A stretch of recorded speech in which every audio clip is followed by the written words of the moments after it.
ইতিমধ্যেই আপনাদেরকে জানিয়েছে মুখ্যমন্ত্রী শুভেন্দু অধিকারী, তিনি যেমনটা জানিয়েছেন 21 জনকে উদ্ধার করা হয়েছে, তাদের মধ্যে 3 জনের মৃত্যু হয়েছে এবং এখনো 18 জন তারা আটকে রয়েছেন। সরাসরি আমাদের প্রতিনিধি ঝিলম করঞ্জাই আমাদের সঙ্গে রয়েছেন। জেলা মুখ্যমন্ত্রী জানিয়েছেন যে 21 জনকে উদ্ধার করা সম্ভব হয়েছে, যাদেরকে এই মুহূর্তে এসএসকেএমে ভর্তি করা হয়েছে। তাদের শারীরিক অবস্থা সম্পর্কে কি জানতে পারছো?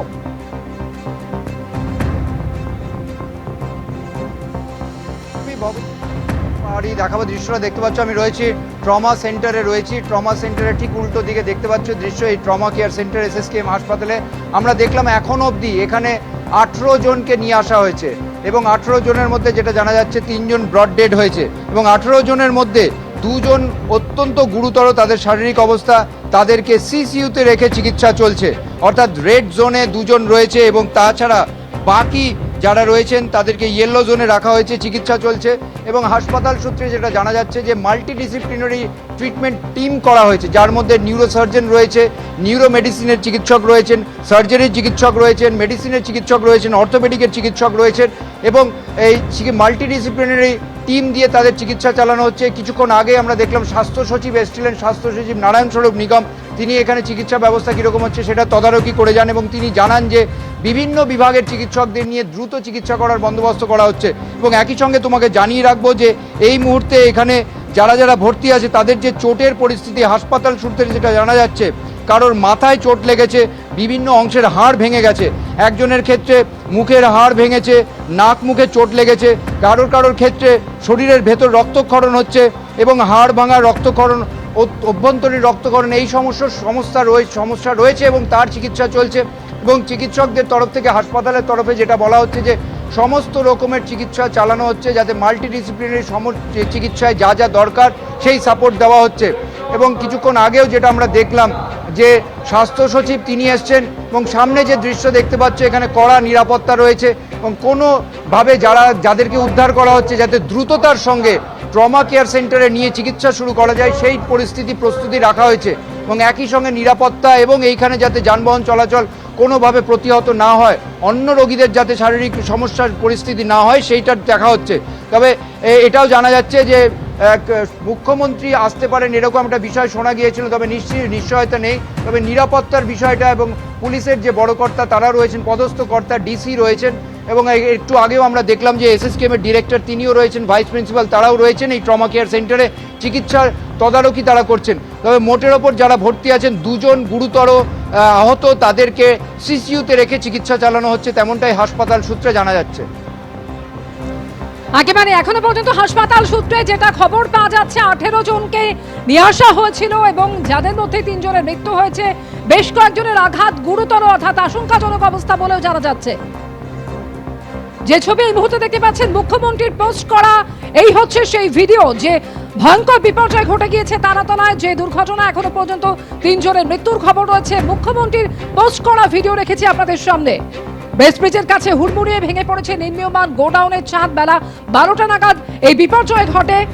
উদ্ধার কাজ মনিটরিং করছেন মুখ্যমন্ত্রী, সকাল থেকে তিনি তদারকি করছিলেন, পরিস্থিতির দিকে নজর রেখেছিলেন আর এরপর কিছুক্ষণ আগে তিনি নিজে ঘটনাস্থলে পৌঁছে যান। কিভাবে গোটা এই পরিস্থিতির মোকাবিলা করতে হবে সেই বিষয়ে নির্দেশ দেন তিনি জানিয়েছেন 18 জন এখনো সেখানে আটকে রয়েছেন।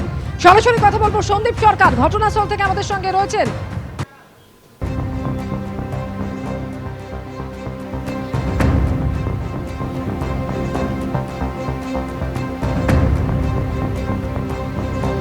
দেখো এই মুহূর্তে কিন্তু উদ্ধার কাজ বলা যেতে পারে প্রায় নয় করে প্রায় 5 ঘন্টা পেরিয়ে গিয়েছে। উদ্ধার কাজ চলছে।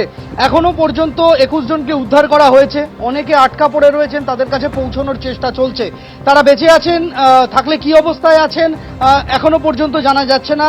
উদ্ধারকারী দলের সদস্যরা জানার চেষ্টা করছেন, বিভিন্নভাবে তাদের কাছে পৌঁছানোর চেষ্টা চলছে।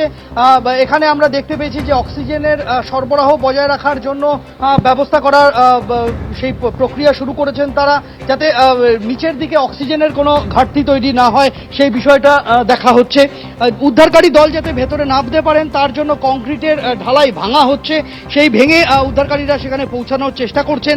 স্ট্রেচার ট্রলি প্রস্তুত রাখা হয়েছে, এখানে হুইল চেয়ার প্রস্তুত রাখা হয়েছে, এখানে অ্যাম্বুলেন্স প্রস্তুত রাখা হয়েছে, চিকিৎসক দল রয়েছে। চিকিৎসক দলকে একেবারে যেখানে উদ্ধারকারীরা এখানে কংক্রিট ভেঙে ঢুকেছেন সেই জায়গায় চিকিৎসক দলকে রাখা হয়েছে, যাতে ভেতরে কেউ থাকলে তিনি তার শারীরিক অবস্থা সম্পর্কে তিনি যদি ভেতর থেকে চিৎকার করে কিছু বিবরণ দিতে পারেন তাহলে চিকিৎসকেরা প্রয়োজনীয় পদক্ষেপ ওপর থেকে যতটা করা সম্ভব করবেন তারও বন্দোবস্ত রাখা হয়েছে। অর্থাৎ চিকিৎসক দলকে দূরে ক্যাম্পে বসিয়ে রাখা নয়, একেবারে যেখানে উদ্ধার চলছে, যেখানে খোঁড়াখুড়ি চলছে সেখানে উদ্ধারকারী দলকে রাখা হয়েছে।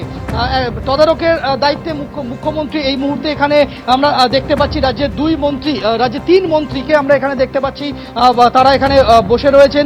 ইন্দ্রনীল খাঁ রয়েছেন যুব ক্রীড়ামন্ত্রী, শারদত্ত মুখোপাধ্যায় স্বাস্থ্যমন্ত্রী রয়েছেন, এখানে সম্ভবত দমকল মন্ত্রী তিনিও এখানে উপস্থিত রয়েছেন, যাতে উদ্ধার কাজ এখানে নিরবচ্ছিন্নভাবে চলতে পারে সেই বিষয়টা নিশ্চিত করার জন্য। এখানে একাধিক হাসপাতাল থেকে, সেনা হাসপাতাল থেকে, কর্পোরেশনের যে পুরো চিকিৎসা পরিষেবা সেখানের চিকিৎসকদেরও এখানে প্রস্তুত রাখা হয়েছে। সেনাবাহিনীর টিম তারা 2-3টে দলে ভাগ হয়ে এই উদ্ধার কাজ চালাচ্ছে বিভিন্ন জায়গাতে। এখানে এনডিআরএফ এর টিম তারা রাতভর উদ্ধার কাজ চালানোর জন্য প্রয়োজনীয় পরিকাঠামো তৈরি করছেন, আলোর ব্যবস্থা করা হচ্ছে। এখানে আমরা দেখতে পাচ্ছি যে শুধুমাত্র এই গোটা চত্বরটাতে আলোর ব্যবস্থা করা নয়, যেখানে মানুষজন আটকা পড়ে রয়েছেন বলে আশঙ্কা করা হচ্ছে সেই জায়গায় ভেতরেও আলোর বন্দোবস্ত করার জন্য প্রয়োজনীয় যা যা করার সেটা করা হচ্ছে। ক্রেনকে এখানে কাজে লাগানো হচ্ছে যে ভেঙে পড়া কংক্রিটের যে কাঠামো, লোহার কাঠামো, তা যাতে আবারও হুড়মুড়িয়ে ভেঙে না পড়ে উদ্ধারকারী দলের ওপরে সেটাকে নিশ্চিত করা হচ্ছে। এখানে সেনা কর্তারা এবং এনডিআরএফ এর অফিসাররা এখানে লাগাতার ড্রোনের মাধ্যমে নজরদারি চালাচ্ছেন, ড্রোনের মাধ্যমে দেখার কাজ চলছে যে কোথাও কেউ আটকা পড়ে আছেন। একেবারে সন্দীপ, অর্থাৎ একটানা উদ্ধার কাজ যাতে কিভাবে চালিয়ে যাওয়া সম্ভব সেটা এই মুহূর্তে দেখা হচ্ছে, এবং যেহেতু সন্ধে নামতে চলেছে সেই কারণে বিকল্প আলোর এই মুহূর্তে ব্যবস্থা করা হচ্ছে উদ্ধার কাজ চালিয়ে যাওয়ার জন্য। এবিপি আনন্দ, এগিয়ে থাকে, এগিয়ে রাখে।